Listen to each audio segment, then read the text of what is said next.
It's just another month with another massive haul.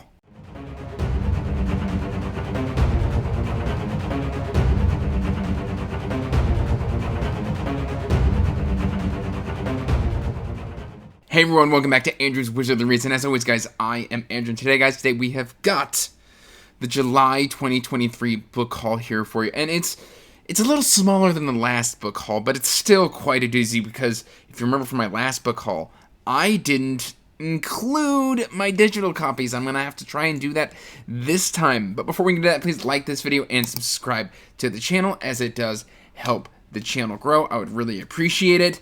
And yeah, you can check the description box down below for links to the Wizards Enclave Discord and all my other links to my social media, including that for my Patreon if you want to help support what I do. It is always appreciated, but not mandatory. That said, I can't really do a long spiel going into this. I do need to just jump in, otherwise this video is going to be forever. So we're going to start with the digital purchases from June. And we started that month with John Bierce, and essentially there was a huge sale on Audible in June, and I picked up a lot of the Mage Errant books, and specifically we're going to start with book number 3, which is Traitor in Skyhold. That is Mage Errant book number 3. Like I just said, I don't know why I'm telling you twice that it's book number 3, and then I gotta kind of change pages here over on Amazon because I can't remember everything that I purchased. So I've got it pulled up over here to the side. I then got book 4, which is The Lost City of Ithos, also by John Bierce. Book 5 is The Siege of Skyhold. Book number 6 is The Tongue Eater, and I believe I don't have book 7 yet, but I will soon. I then picked up Mark of the Fool, which I've already read, by J.M. Clark. That's the first one. I really enjoyed that one, by the way. Very good. I got Daughter of the Empire on audio, which is Raymond E. Feist Enchanting Words. I've read that one. Amazing. New favorite book of all time. You should definitely check that out. I got the Furiac Saga, an epic fantasy adventure, book 1 through 3 by A.E. Rain on ebook. I got the Beast Hunters Dark Sovereign, book number 2 of the Beast Hunters of Ashbourne by Christopher Lend. Or Krister Lend, I believe is how that is pronounced. Krister Lend. Let's see. It doesn't look like I've got as many digital purchases as I thought I did. So this is a good thing. I then got, of course, book number 1, because I can't just buy book number 2 of the Beast Hunters of Ashbourne. This is just the Beast Hunters number 2. Or this is just the Beast Hunters. There we go. And then Beast Hunters Blood Oath is book number 3. I then picked up Whispers of the World Breaker, book 1. Elrium Chronicles, I believe I've said that correctly. This is by Corey Ratliff. I don't know a whole lot about that, but it sounded very, very interesting. I then picked up Mark of the Fool 2. We are now into July, so that's good news. Mark of the Fool 2, I've already listened to this one. Again, fantastic. The only problem you might have with that one is, like, book 1 ends, like, kind of in the middle of a school semester. This is kind of a mage progression, school setting fantasy, progression fantasy. So Mark of the Fool 2 kind of 2 picks up in the middle of that semester. I got the Untold Prophecy, The Death of Power, book 1 by R.R. Hunter. I then went back and got Mage Errant Publishers Pack 1 and 2 on audio, because I realized I didn't remember it as well as I thought I did. I got Salt in the Wound, Rainfall, book number 1 by Benjamin. Oh, that's a hard name to pronounce. Aviran? I'm going to go with Aviran, and you can correct me in the comments if I have gotten that incorrect. I've also pre-ordered Sea of Souls, which is Sea of Souls Saga Book 1 by N.C. Scrimgeour. I think I've butchered that one as well, but those are the digital purchases, and they are out of the way. And then before I forget, I need to talk about these 3 because I got them on Spotify instead of Amazon, so they're not going to be on my Amazon page. And this is by Jeffrey L. Kohanek. I believe I've said that correctly, and I got 3 audio review copies, which are narrated by Travis Baldry, my favorite audio narrator of all time. This is Wizardoms. I believe this is The Fate of Wizardoms, book 1. There's a whole bunch of Wizardoms books. But this is Eye of Observance for book 1, Balance of Magic for book 2, and he also sent me Temple of the Oracle for book 3. With a series name like Wizardoms, I was all over it. Now, let's do the couple gifts that I got. These were from a viewer of the channel, and I just want to say thank you so much, Thomas. These mean the world for me. I was sent Eyes of the Void by Adrian Tchaikovsky. I include my Amazon wish list in the description box of all my videos, and occasionally someone is very kind and sends me stuff from that wish list, so thank you so much, Thomas. It is incredibly appreciated, and thank you for your kind note as well. This is the Final Architecture book number 2. I haven't started this series yet, but I do have book number 1, and I have it in paperback, so this continues that trend. And then I was sent Death's Disciple by Emma L. Adams, and I just love this cover art, so thank you so much for these, Thomas. I genuinely appreciate it. Alright, and then let's heavy stack over here. Alright, so we've got review copies. Luckily, I've read some of these, so Down Below Beyond by T.A. Bruno. I've already got a book review for this. You can check it out right there. I love this book. Solid 4 stars. Standalone in his, I call it the Bruno-verse. It's all set in the same universe. Let me know if it's called something else, TA, but I'm going to call it the Bruno-verse from now on, unless you force me to stop. So, ha. I was then sent by Elon Marsh and Christopher Warman book number 2, and I believe this is the 8th Chant. Yeah, the 8th Chant series, which is much bigger than the original, so I am in for a delight and a treat. This is Contract in Soul Forn, right there. Beautiful, beautiful book. If it's anything like the last book, it'll be a collection of short stories, but maybe not because it's a lot thicker. And then In Many Shades of Midnight by C.M. DeBell, right here. Blue, white, and black cover. Fantastic. All the reviews I'm seeing of this are around 5 stars, so I'm very, very excited, and I'm really looking forward to getting to this. A mysterious enemy threatens the continent of Elysia, spreading a deadly sickness that kills or transforms everything it touches. Sounds good. Sounds good. I then received an ARC from Baen Books. This is Howard Andrew Jones, and this is a sword and sorcery style of book. I believe this came out August 1st, so by the time you're seeing this, this will probably already be out. In fact, I can guarantee you it'll already be out. But this is Lord of a Shattered Land. This is his new kind of sword and sorcery, heroic fantasy kind of style of novel. And I'm very excited to get to it. I've got 4 Howard Andrew Jones books that I need to get to here soon. And then the last review copy that I received was Luna Ruin... I'm going to get it right. Luna Ruinam. Volume 1, Renia, by Carl Forshaw. I hope I got it right. I really tried really hard. But, we'll see what happens. It says, the halls of Ven are the seat of both knowledge and power in the great continent of Luna. Renia, a scribe with a tragic past, spends her days expertly copying books that do little to satiate her desire for knowledge. This sounds like bookish fantasy. I'm here for it. So there is the... Oh, and I have to show you the sprayed edges. It's beautiful. It's purple with black edges. Oh, gorgeous. Ooh, you know what? I should check out... Oh, and it's got like nice purple paper on the book. The print quality on this hardcover is outstanding. I mean, I would not know that this was a self-pub book just by the way it is built. I mean, it is fantastic. It feels like a trad pub book in the hand. And what I mean by that, like, books can feel very different depending on how they're printed. A lot of the times you'll get like a vinyl instead of the kind of paper sort of hardcover. Maybe I should do a video on the differences between self-pub hardcovers and traditional hardcovers. That could be kind of interesting. Let me know in the comments if that's something you want to see. But I love the print quality on this. Not that I don't love the print quality on self-pub hardcovers. It's just they're slightly different, just because they can afford to do different things. I then kind of did a video on these, I think, but I got some Agatha Christie. I went to Barnes & Noble, and I saw the Agatha Christies, and Patricia Meredith has been wanting me to get back into, or has me wanting to get back into mysteries. There we go. I speak real well.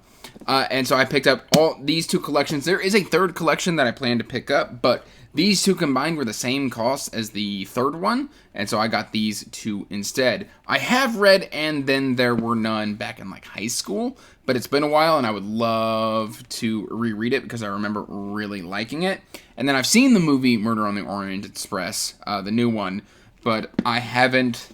well, actually, I saw about 90% of it. We had to walk out of the movie theater just because I think my wife was sick or something. I don't know. So I've never actually seen the end of the movie. Drat. I need to rectify that. Especially because I think there's been like 2 other movies, or there's like another one coming out. I don't know. They look really good, and I want to watch them. I digress. Then we've got The Spider Key. This is Riverfall Chronicles number 2 by Jacqueline Hagan. I am reading book 1 this month. By the time you've seen this, I've probably already read it. This is a lot thicker, but I can expect to just absolutely love those. Then I was surfing Pango, as I'm wont to do. I probably got 4 Pango buys, 4 or 5 Pango book buys in this book haul. And, oh, I just noticed that damage. Well, that's new. Anyway, these are out of order. Let's go ahead and put them in order. And this is Swords and Fire by Melissa Caruso. The reason I bought these is I bought the Rooks and Ruin trilogy by Melissa Caruso. And I was like, hey, everyone told me, hey, there's a trilogy that comes before it. I think this is it. So I went ahead and picked it up. It looks interesting. It doesn't look like it's going to be exactly to my taste, but I'm still willing to give it a try. I mean, I like the consistency of the spine. It's like this woman in a dress with like different colored birds sprouting out from around her image. I mean, Orbit knows how to do consistency, so yeah, I went ahead and picked those up. I guess I should show you. That's the Tethered Mage, the Defiant Heir, and the Unbound Empire. So that's those right there. All right. I then pre-ordered from Blackwell's The Traitor by Anthony Ryan. I need to Mylar wrap this because the other 2 of the Covenant of Steel are already Mylar wrapped. But yeah, no, I've already read 2 trilogies by Anthony Ryan, and I plan to read at least a third. And then I've got a whole bunch of like short novellas from Subterranean Press. I've got some stuff to read. One that I've already read is Will White's Waybound. This was my favorite Cradle novel. I recently did a kind of collaboration with Petrick from Petrick Leo, and we kind of ranked all of our books, and that was my top book. I've read it already, so out of all the book hauls I think I've ever done, I think this is the one I've read the most from at the time of filming. So, that makes me feel kind of good. Maybe? No? I have a problem? Okay, you want to stage an intervention? Please do. Please save me. Save me. In all honesty, I'm planning on using my book budget a little bit more liberally here in the next couple months to buy some special editions I've been wanting, in the hopes that if I blow my book budget early, I won't buy more books. We'll see how that works out. I don't know. It probably won't work, but we're going to try.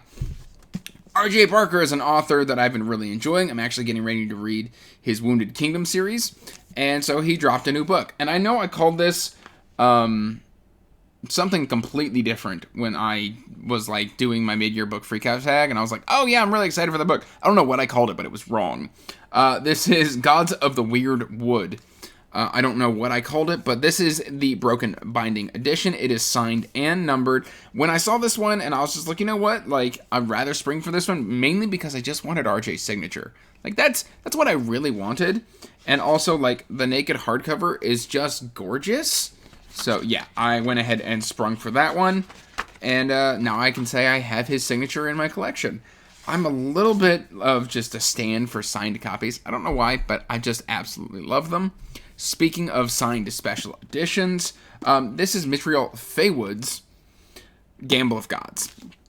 And this is kind of like she kind of collaborated with somebody to have them spray some of her hardcovers. And I saw that and I was like, yes, please. And she was like, you know that it's like crazy shipping internationally, right? I said, I don't care. So she kindly sent this to me, and she even upgraded my shipping. So thank you so much, Mitriel. I really, really appreciate that. I will get to this soon. I know my buddy Bo really recently enjoyed it. I've read the first chapter. I was incredibly intrigued. I did that for my vlog with Tori, and yes, chef's kiss, so good. Now, this one, I bought this copy because I wanted a special edition, and then I told myself it was silly to want special editions of this specific book, of a book and author I've never even tried. And it kind of came on my radar from my buddy Mike and my buddy Jake, the Bookish Drummer. He really enjoys Ray Bradbury. And I've been wanting to check out Ray Bradbury, and I don't know if I've ever fully read a Ray Bradbury book, which I feel like is a sin in the booktube community. And so I need to rectify that, because I don't even think I've read Fahrenheit 451, which it talks about right there. But this is something wicked. Something Wicked This Way Comes. There we go. And I was gonna like spring for the folio edition. I was like, maybe I should try it on paperback first before I go and spend $100 on a book that from an author that I've never even read. So that's what I did. Here it is. I plan on reading this along with Frankenstein in like October, stuff like that. So hopefully, this is like horror, circus horror that I know of, like coming of age circus horror is what I've been told. But yeah, I now have that in the collection. And then off of eBay, I bought this Blake Crouch book. This is The Last Town by Blake Crouch. It is signed, and it is gorgeous. It's signed right there, so I now have a Blake Crouch signature. This is the Blake Crouch that I'm interested in reading. I think it's like post-apocalyptic, something like that. But yeah, I'm very excited to finally discover Blake Crouch. And then even though I haven't read book 1, I bought book 2 of Kithamar by Daniel Abraham. This is Blade of Dream. I still need to read Age of Ash, but now I have it in my collection. So when it comes down to it, I can read it. Then I got this book mainly because I love the author. He's an amazing individual to interact with. I love the cover art. I love the concept. And I just need to get down and read it. It's got an audiobook. I need to get the audiobook. I don't know why I haven't gotten the audiobook yet. Probably time, funds, and everything like that. But The Children of the Black Moon by Joseph John Lee. There it is in all of its glory. It's gorgeous. You know you love it. And frankly, I love it as well. Then I told y'all I was going to be getting these 2 books in my last book haul. And so I did. I got the next 2 Pillars of Peace books. I was really bummed that I couldn't get that, special broken binding edition that they did. It's gorgeous. It's huge. And so I think these are a little bit more readable. A little bit more readable. I'll talk straight if it kills me. But that's No Place for Peace and Where Heroes Are Born. So I have the whole trilogy now. And I think there's a novella coming out here, like a prequel novella or something here soon. But now I have these books in my collection. I also wanted to support my good friend Philip Chase. He's been releasing his books. I haven't started them yet, but I'm very excited to get to them. That's The Prophet of Edan. You've heard about this all over BookTube, and now here is me buying it as well. So I am wishing Philip all of the success. It sounds like it's being very well received, and I can't wait to get to it. And then the last book in this book haul. I've been talking really fast. I'm all over the place. I'm scatterbrained. But one of my patrons, we're doing a thing in August where I let him select 4 of my books just because he's given me so many recommendations and so many gifts and stuff like that. I was like, you know what? Let me do this for you. Pick 4 random books anywhere and I'll read those. And he was like, okay, cool. He's like, I know you like Stephen King and I really liked the Stephen King book in high school. I was like, cool. I'll go ahead and buy it. So I did. I picked up The Talisman by Stephen King and Peter Straub. And then I will be picking up Black House here soon if I really love that one. That's everything that I purchased digitally in June and then digitally in July and physically in July as well. So hopefully going forward, book hauls are going to be like 10 books or less. Fingers crossed. I don't know. We'll try and sneak in some different content or what's going on here. I've said I'm going to do this before, and I've always failed. So maybe 17th time's the charm? I don't know. Let me know in the comments down below how you're doing. What kind of exciting additions to your collection have you gotten? And yeah, have a great day. Till next time. Peace out. Stay magical. Bye. And as always, I want to give a huge thank you to my patrons.